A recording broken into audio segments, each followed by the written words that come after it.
All right, I'd like to call the meeting to order tonight with the Pledge of Allegiance, please.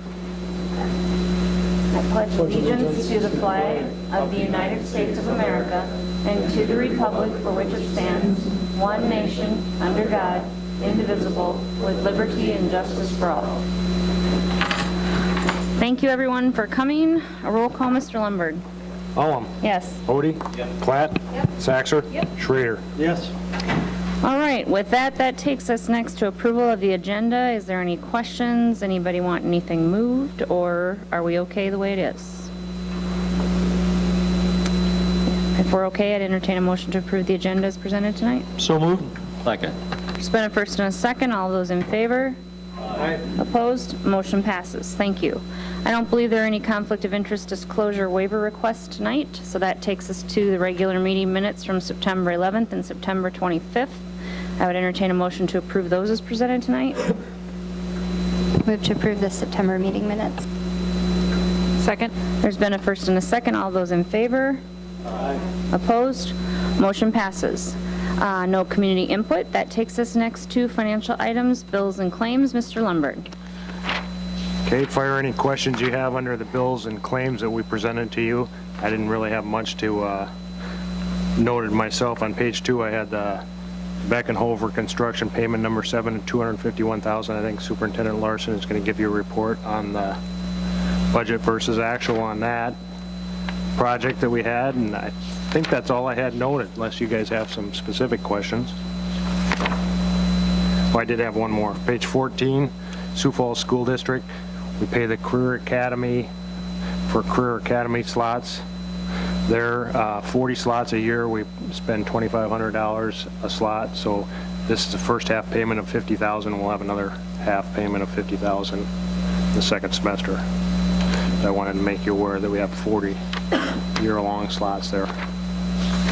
Total bills is $696,000.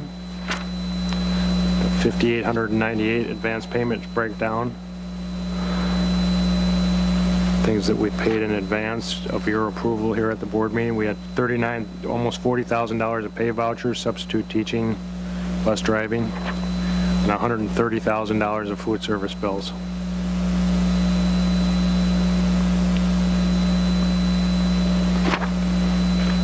That's all I have. Any questions for Mr. Lombard tonight on the bills and claims? If not, I would entertain a motion to approve those as presented tonight, please. So moved. Second. There's been a first and a second. All those in favor? Aye. Opposed? Motion passes. Thank you. Financial report, Mr. Lombard. Okay, real quickly on the cash report for the month of September, came in with $5,155,000, $1,520,000 of receipts. In the middle, you'll see some interfund transfers there, and we had expenditures of $2.3 million, leaving $3,025,000 at the end of the month, or $3,408,000 at the end of the month, I'm sorry, of which $3,025,000 was in the general fund, $341,000 in the pension fund, and then just a little bit in the bond redemption and enterprise fund. I did want to touch just a little bit on the interfund transfers there in the middle of that cash report. You'll see $760,000 going from the general fund to the capital outlay fund, and $560,000 from the general fund to the special education fund. In the capital outlay fund, a lot of our projects are done in the summer, so that fund does not receive any money until the tax draw comes in November.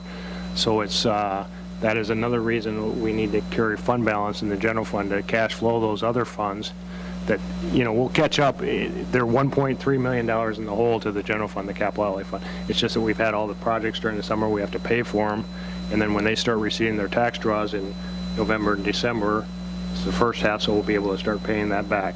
The second one is the special education fund. That's the first transfer we made of $560,000. But that fund is, as we've talked about quite a bit, that fund is very, very tight. The special education fund is very, very tight, and probably the biggest, which we have to renegotiate this little clause. We pay the East Dakota Co-op or Teach Well Academy for all of their services right up front. I think next year we have to look at renegotiating that whole situation there, and maybe a series of 2 payments, because that's $650,000 this fund just is cash flow wise isn't able to withstand anymore. So that's something we'll look at in the future, but I just want to make you aware of the transfers there, and another reason for monies in the general fund.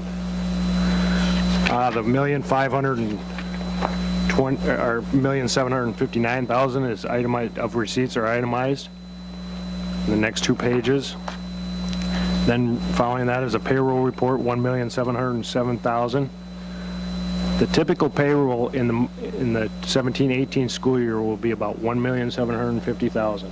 So you just keep that number in your head and ask any questions why that. I mean, generally I'm going to point it out, but remember that number, $1,750,000. If it varies too much from that, it should throw a red flag in your head that why is our payroll different? I mean, it'll vary a little bit from a 5-week pay period to a 4-week pay period or something like that, but during this school year, each month should read $1,750,000. This is the first month of financial statements for the school year. The first quarter is done, 25%.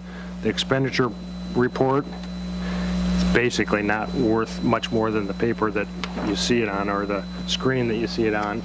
Our tax draws have not even remotely started to come in, so the percentages are very skewed low. 16% of our general fund revenue is in compared to 14% last year, and then you look at numbers of 1% and 2% of the other revenue. So not a lot of meaning in the revenue report. In the expenditure report, remember we're 25% of the fiscal year, so the general fund is right at that area, 25.15%. Capital outlay fund is the second page. That's 54% expended, but that, once again, we're paying for a lot of a project in the summer, so that's going to be higher.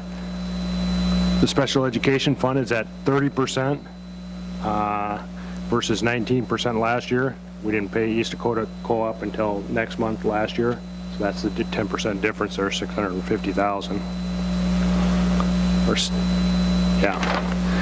Pension fund is 100% expended. We pay all the early retirement benefits in July, so that one's 100% expended right at the beginning. And the debt service fund is at 28%. Food service fund shows a $41,000 deficit versus an $87,000 deficit last year. Some timing, it's just the beginning of the year, and those financial statements don't mean a whole lot. The difference between last year and this year, though, I did have pointed out that we have not yet paid the work comp insurance of $34,000 in 17-18 yet. We'll pay it this month, had not, and paid it in September last year, so that's one big difference. And then we had the summer program that created some income in there too, so that accounts for the differences in between the 2 years. Trust and agency report shows $183,000 of monies held for others. That's all I have. Any questions on any of those? What was payroll and benefits on average last year? About 1.45 million? Last year? Yeah. I was trying to remember. Just how under much. 1.7 million. 1.7, okay. So it would be up about probably 2.5%, maybe 3%, whatever that equates to, but 2% raise and plus a few more staff and whatnot. So roughly $1,750,000. Paul, I got one question under food services. Where is the revenue we received from the summer program? That is in the sales to pupils. It's just considered the same income as normal lunches during the year. We're supposed to account for it just as we normally would during lunches during the year. So it is in the sales to the pupils. And it's also reflected a little bit in that federal reimbursement. There's $17,882. In a normal year, that would be zero right now because we've just started claiming for our reimbursement. So that's from the summer, that $17,800.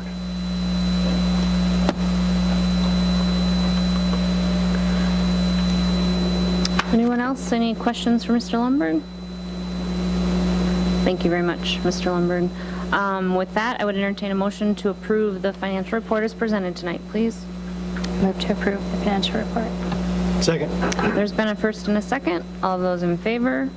Aye. Opposed? Motion passes. Thank you. Next, we have administration reports. Superintendent Larson. Yes, thanks, Madam Chair. Just want to provide a quick update regarding our strategic planning process. Our focus groups we'll begin engaging in that process. We'll provide meeting schedules for those focus groups. I would note I've asked each of our building principals to provide me with 2 parents to participate in the parent focus group. And then our teacher liaison group that I meet with regularly will also serve as the teacher or certified employee focus group. The classified council group that I meet with regularly, I will invite those individuals there to stay after that meeting, that regular meeting, and individuals that are interested in participating in the classified focus group will have that opportunity. And then ultimately we'll have 2 public meetings. Dates and times are noted there, and then we'll also include our various board groups, activities, curriculum group, and then also the steering committee in that process as previously discussed. It's all about a growth mindset. That's the important thing to note, and that we're planning for continual improvement. Ultimately, you want to plan, execute, measure, and analyze, and it's a continuous cycle to provide an outstanding education for our kids and get better. On the middle school construction project, I just want to note we're in the process of completing punch list items and doing those things. Substantial completion will happen prior to October 31st. I'm not going to provide an actual move-in date. I will just tell you it is in the very near future. Things are progressing very, very nicely over there. And then just want to provide you with a budget update. So originally we had budgeted approximately $1.8 million, slightly less. And when we look at the current estimated actual, and I say it's estimated actual as I rounded the numbers up and wanted to provide you with just a general overview of what we're looking at for actual expenses. You can see the breakdown there. We're approximately $100,000 under budget, $80,000. $80,000 to $100,000 under budget. So I would tell you that the Brandon Valley Middle School project was phased. We saw that initial phase so that we could get the school year started on, as we had originally planned. And then the second phase was working through the office space, the restroom space, so that we were able to get it wrapped up and completed there by the end of October. So great news. It's ahead of schedule and under budget, which is the best way to have any construction project roll. My hat's off to Director Henschel for the phenomenal work done on that. Did a great job of leading and managing Beckenhofer construction outfit. An overall very, very good project. Finished that strong, and I look forward to getting the final actual numbers to you in the very near future. Another item I wanted to report on was that you may have recently heard teacher compensation accountability data was just released by the Department of Education. So with all the teacher pay initiative business that we are all well aware of and the state statutes passed by the legislature, it's important for me to report to you that the Brandon Valley School District met both expenditure accountabilities. And then so that you're able to put it in perspective, the Brandon Valley average teacher compensation package is almost $66,000 in comparison to the state of South Dakota, where the average teacher compensation package is almost $59,000. So Brandon Valley is approximately $7,000 more in comparison to the state average. And then when you look at simply just the teacher salary component, our salary is almost $50,000 flat, and then when you look at the state average, you're looking at $45,600. So just an item to note. We don't have to worry about going in front of the accountability board, which would have been a challenge, being I'm on it. So I'm glad we met both of those accountabilities. One other item that I would note is that Director Henschel and myself attended an informational meeting with the Highway 100 administration, and when I say that, I'm talking about the contractor that's completing the project, and then also the city of Sioux Falls, planning and zoning, and some of those individuals regarding the project, the Highway 100 project in and of itself, and then also potential development and growth in and around the Highway 100 area, as that runs smack dab through the middle of our school district, and we need to maintain a very close eye on that. So the first thing that I would note for informational purposes only is Highway 100 South will become usable in late November, early December. So Rice Street will run up the hill. There will be a stoplight there, and then traffic will be able to access Highway 100 south. So that's one item that I would note. And then when we looked at the long-range plans for Highway 100, I would tell you that, that Arrowhead Parkway, 10th Street-like area up through just north of Maple is what they plan will be developed soonest. So if you imagine where Menards is and that current space moving north is where they plan on seeing most of that development. There are some challenges from north of Maple Street, excuse me, north of Maple Street to Rice Street with basic structure. It's very hilly. They've had some things, they've had to alter a few plans because there was a endangered species, two-line snake, I believe is what it was. So they had to alter some plans with that. So that's just something to keep in mind when we think about the growth of our school district and as we monitor the growth of Highway 100, just north of Maple, back towards 10th is where we plan to see the soonest and most substantial residential growth. So I can't thank them enough. They were absolutely wonderful to talk with. They provided us with maps and documents regarding expected growth for 2020, 2030, 2040. They provided us with what they anticipate being planning and zoning areas in and along Highway 100. So a lot of really useful information for us as we continue to evaluate our school district and look for potential sites for future growth. So just wanted everyone to be aware that we engage in that process. And then just a couple items on our calendar. Parent-teacher conferences are coming up. October 16th and 17th. The 16th, intermediate school and middle school will host conferences. On the 17th, our high school and our elementary buildings will host conference. Very important to note, regular days of school, normal dismissal dates, except at the high school when they'll cancel SRP, so they get out of here about 3 o'clock.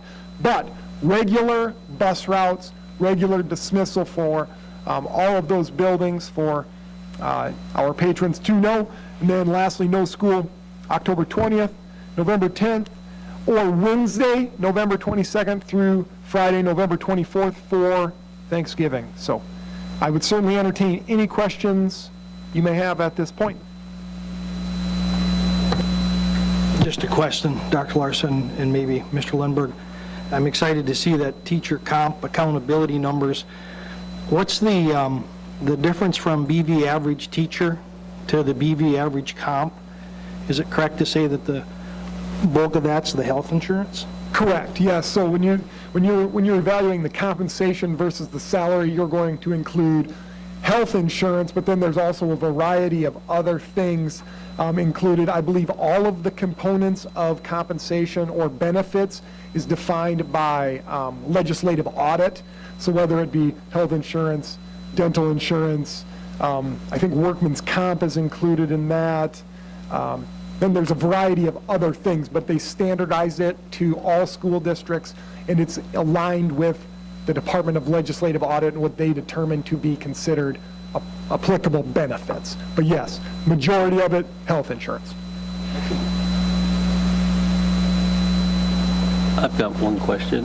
On your Highway 100 meeting, did they stipulate if they had any small industry going to be put on either side of 100 besides residential? From what I saw, and again, these are pre-plans. I don't believe they have been zoned yet, but what they are pre-planning for their planning and zoning is there is potential for light industry on Highway 100, specifically closer to the interstate. Because you remember, Highway 100 extends past Rice Street all the way to the interstate. So when they think about industry, and light industry and those types of things, they want access to interstate and to rail. So there is definitely potential for that development along Highway 100, specifically north of Rice Street.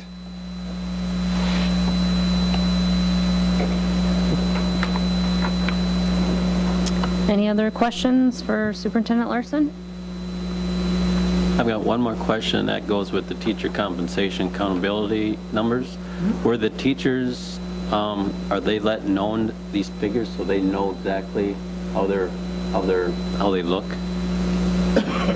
As far as, like Carrie said something about, does this include health insurance? I mean, so they really know that they're making this, but with health insurance, they're making this much money. Certainly. So all of this is public information. It's on the Department of Education website. It's been released via press release to everyone. So I would say that it is public information. But further, I would say more importantly, Business Manager Lundberg does a phenomenal job through the negotiation process of sharing with the association and our teachers on this is what your salary is, this is what your benefits are, these are the costs, these are state comparisons, school size comparisons, and those types of things. So I believe they are well aware of the compensation package that they receive and the quality of the compensation package that they receive through a variety of measures. Yep. Anyone else? Hearing none, thank you very much, Superintendent Larson. Mr. Lundberg, anything additional tonight? All right, thank you. High school, Dr. Talcott, not, Mr. Schleckaway? No. Dr. Talcott and Mr. Schleckaway are unable to attend this evening due to attending a service for a staff member's parent, so Okay. extend, they will report next month. Thank you. Middle school, Mr. Thorson? Mr. Frecking, anything? Okay. Intermediate school, Mr. Skibsted? Okay. Mr. Babb, anything tonight? All right. Ms. Foster, I do not see. Mrs. Hoffkamp?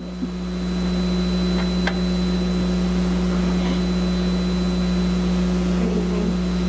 Just briefly, Robert Venice Elementary was recognized as a 2017 National Blue Ribbon School. We celebrated today with an assembly, and Congresswoman Christina came out to help us celebrate. The award was given to us in recognition of our academic excellence. Thank you. Mr. Horst, anything tonight? No? Mrs. Palmer? Okay. All right, and I don't see Mrs. Stottero. Mr. Henschel, anything additional tonight? Okay, and Mr. Marceau, anything? Just like to draw attention, our softball team finished runner-up for the third year in a row. I'm sorry, Mr. Lundberg. I'd like to congratulate our softball team, third year in a row. We've been in that, we moved to the fall 3 years ago from the spring season, joined that fall league. It's club sport for everybody except Brandon Valley. And we finished runner-up again at 12:45 a.m. on Sunday morning. It turned rained out on Friday, so they played it all on Saturday. So we played our first game at 11:15 a.m. on Saturday and got beat on a walk-off double at 12:45 a.m. on Sunday. The third year in a row they've been second place, so really good showing for that program. Thank you very much. All right, that takes us to our general business items. It looks like we have 9 items there under consent. I would entertain a motion to approve those as presented tonight. Move to approve general business items 1 through 9. Second? There's been a first and a second. All of those in favor? Opposed? Motion passes. Thank you. That takes us to our personnel items. We have items 1 through 8. I would entertain a motion to approve those as presented tonight. Move to approve personnel items 1 through 8. Second. There's been a first and a second. All those in favor? Opposed? Motion passes. Thank you. Looks like there are some building permits there for your review. Thank you note to the Board of Education from a family. And that takes us to formal board reports. Does anyone have one that they would like to share tonight?